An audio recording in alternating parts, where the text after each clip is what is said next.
We all love a good redemption story, right? But it does make you wonder, is there a point of no return? You know, a sin so huge, a past so dark, that it's just beyond forgiveness? We're about to jump into a powerful story that tackles that very question. So get this, our story kicks off with a man who has taken 99 lives. I mean, that's an unimaginable weight to carry. And yet, he feels this crushing remorse and desperately wants to change.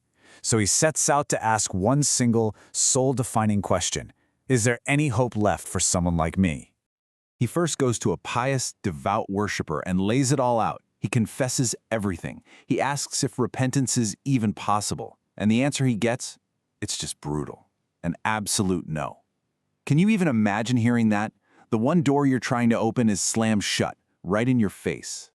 Well, in a flash of just pure rage and despair, believing all hope was totally lost, he snaps. He kills the worshiper. And just like that, the tally is now 100. It really seems like this is the end of the line. But here's the thing. He doesn't give up. He seeks out a wise scholar and asks the very same question. And this time, the answer couldn't be more different. Where the worshiper only saw the sin, the scholar saw the potential for change. His answer? A resounding yes, of course. Who could possibly stand between you and forgiveness? And this is where the scholar's wisdom really shines. He didn't just offer some empty words. He gave him a practical, life-altering plan. He said, leave your toxic environment, go to a land where good people live, and become one of them. It shows it's not just about what you believe, it's about the actions you take.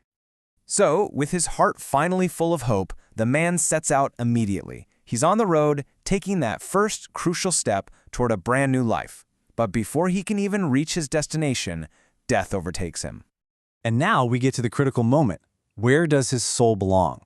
The angels of punishment arrive, and their case seems pretty open and shut. The record shows 100 murders. To them, he belongs in their grasp, end of story. But then the angels of mercy appear, and they have a completely different take. They say, hold on. Yes, look at his past, but you have to look at his last act. He had repented. He died while he was actively moving towards righteousness. His intention was pure. So, to settle this dispute, a final judgment is made. Measure the distance. Is he physically closer to the evil land he left behind, or the righteous land he was trying to get to? They measure, and in this incredible act of divine mercy, the earth itself is commanded to shift, making him closer to his goal by just a single handspan. Wow. So what can we take away from this incredible story? Well, for one, it teaches us that mercy is absolutely boundless, that a sincere effort, even if it's just one step, matters immensely. It shows that real knowledge can open up a path that simple piety might close. And maybe most importantly, that you should never, ever despair of forgiveness. You know, the man's entire fate was decided by being physically closer to his destination. It really makes you wonder, doesn't it? In your own life, what's the one step you could take today that brings you just one single handspan closer to the person you truly want to be?